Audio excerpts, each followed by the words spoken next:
महाराष्ट्र झारखंड विधानसभा चुनाव के साथ साथ उत्तर प्रदेश के 9 विधानसभा सीटों पर उपचुनाव संपन्न हो चुके हैं। अब चर्चा एग्जिट पोल की है।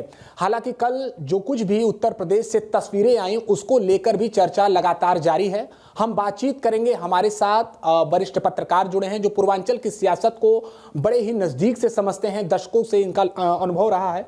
अजय राय जी हैं, हम उनसे बात करेंगे। कल जो कुछ भी हुआ उसको लेकर खूब चर्चा हो रही है, क्या इसके मायने निकाले जाएं और क्या इसका परिणाम पर असर पड़ेगा? कल क्या हुआ, आप कहना क्या चाह रहे हैं? जो कुछ भी हुआ, आखिर चुनाव था। चुनाव में क्या आप जानना चाह रहे हैं? नहीं, ऐसा कम देखने को मिलता है 10 सालों में, चाहे उत्तर प्रदेश का विधानसभा चुनाव रहा हो, इसके अलावा लोकसभा चुनाव रहा हो, मतदान वाले दिन सत्ता और विपक्ष आमने सामने कम रहते हैं और ग्राउंड पर भी हमें हकीकत देखने को मिला। नहीं, मतदान वाले दिन सत्ता विपक्ष तो आमने सामने रहते हैं, लेकिन इन सब के बीच में प्रशासन होता है। कल प्रशासन और विपक्ष आमने सामने थे, सत्ता तो कहीं थी ही नहीं। यूपी के, जहाँ तक यूपी के चुनाव की बात है, तो यूपी की इन 10 सीटों को लेकर के सत्ता पहले दिन से डरी हुई है। इसीलिए 9 सीटों पर तो चुनाव हो रहा है, 10वीं पे चुनाव नहीं हो रहा है। एक बेवजह का गंगा स्नान का बहाना बना करके 13 से 20 तक टाला गया चुनाव, जबकि 13 को कोई ऐसा स्नान नहीं था जिसके लिए इसको टाला जाए, लेकिन ये सब किया गया। अब जब चुनाव आयोग किसी एक पार्टी के हिसाब से काम करता हुआ नजर आएगा तो संदेह होना भी लाजमी है। दूसरा ये कि पुलिस वालों का मतदान केंद्रों पर हाइपर हो जाना भी यह बताता है कि उत्तर प्रदेश में सब कुछ चुनाव में ठीक ठाक तो नहीं था। बाकी राजीव कुमार पर, मुख्य चुनाव आयुक्त पर ही सवाल उठते रहे हैं। उन्होंने इतने सालों की स्थापित परंपरा में एक नया खेल शुरू किया है।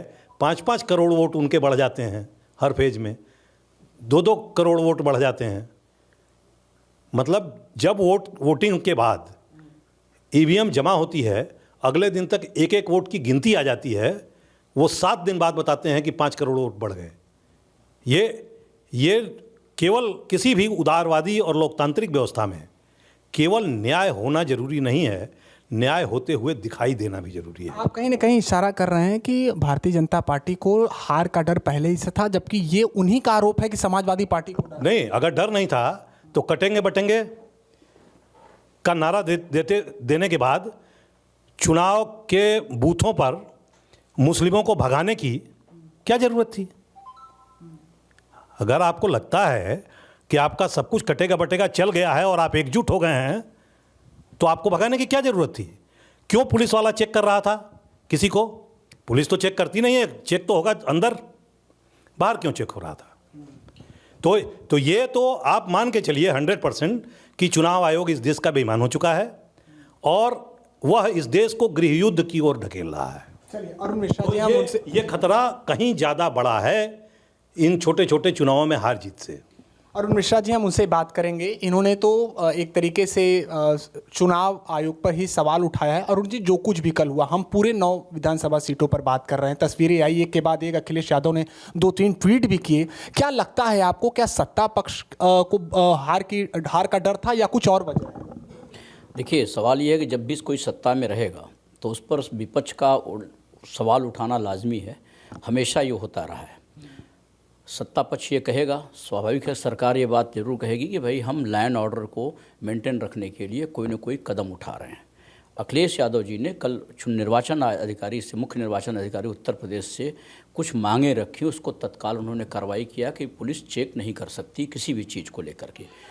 सही है, ये भी है। इसके पहले भी जब भी चुनाव रहे हैं, स्वाभाविक है कहीं न कहीं से पुलिस अपने तरीके से उसको जांच करती है और यह कहने का पुलिस को इतना अधिकार जरूर रहता है कि हमें किसका जांच करना है, किसका नहीं करना है।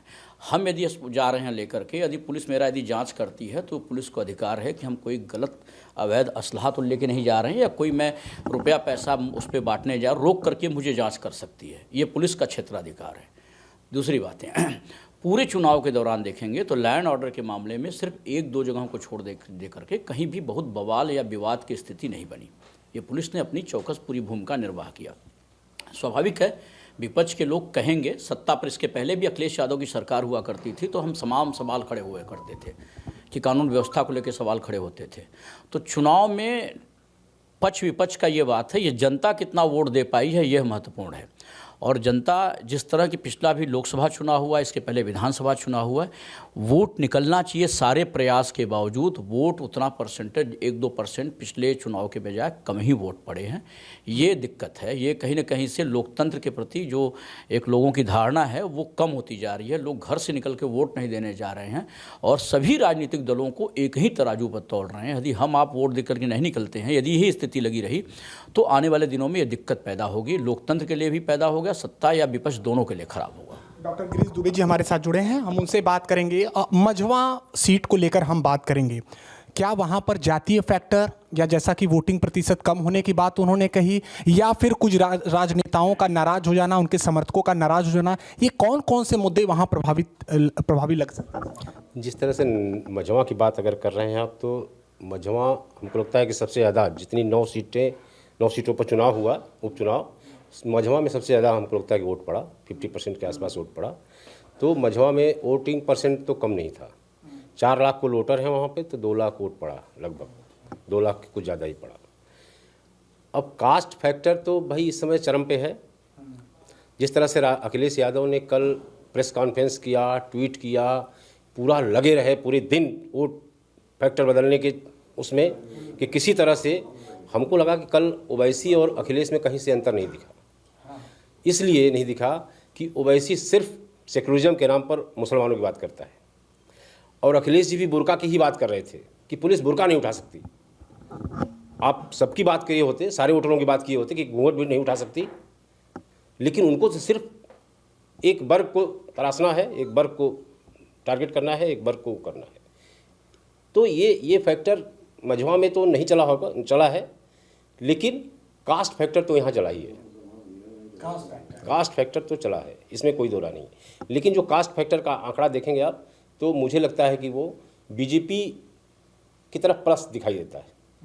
हाँ, क्योंकि कटेंगे बटेंगे, राष्ट्रवाद या तमाम जो बातें हैं, विकास, कुल मिलाकर के वो झुकाव मुझे दिखाई दे रहा है कि वो बीजेपी की तरफ। वरिष्ठ पत्रकार अरविंद सिंह जी भी हमारे साथ हैं। अब जब चुनाव ये शुरू हुआ तो कहा जाने लगा 2027 उत्तर प्रदेश विधानसभा का सेमीफाइनल है, बटोगे तो कटोगे, खूब ये नारा चर्चा में रहा। चुनावी दौर में नारा अक्सर गूंजता है हमारे देश में, विधानसभा चुनाव, लोकसभा चुनाव में।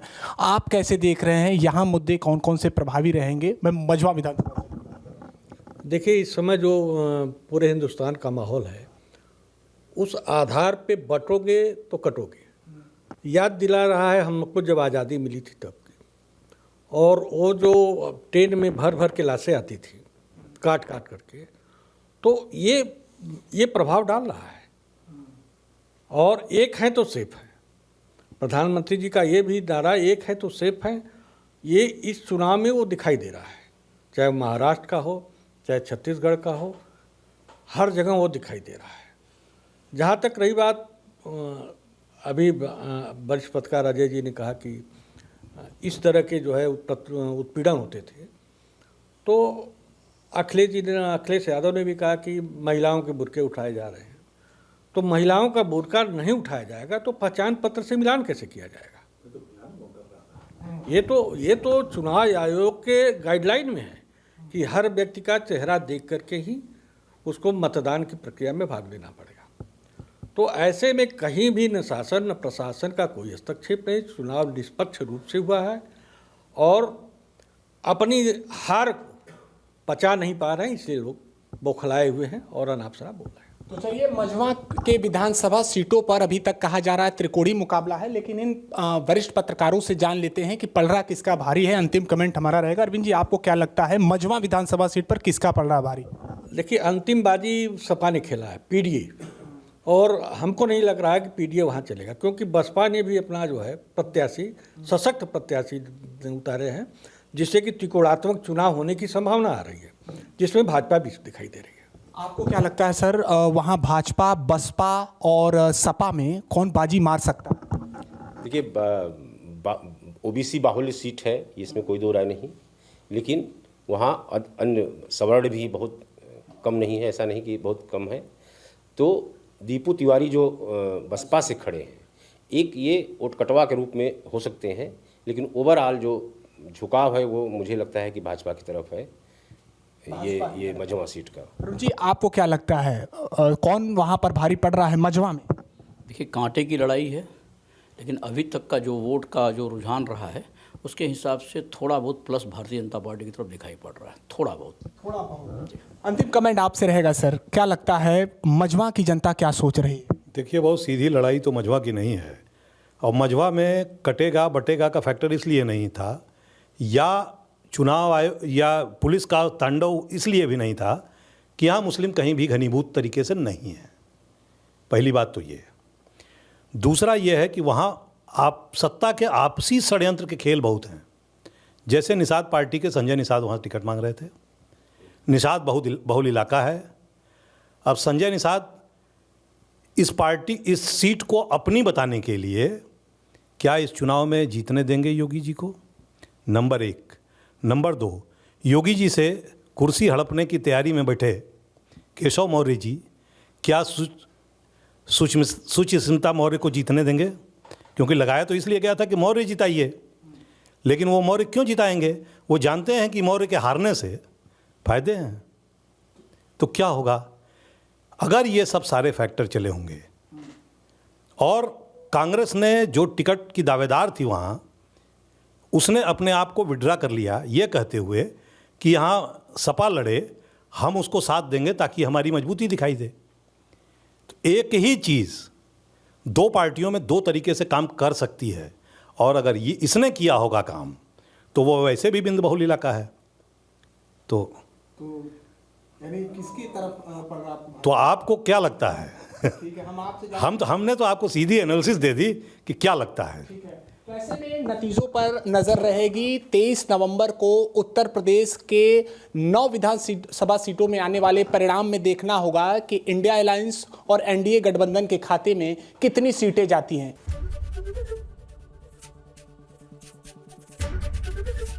एबीपी गंगा, खबर आपकी, जुबान आपकी।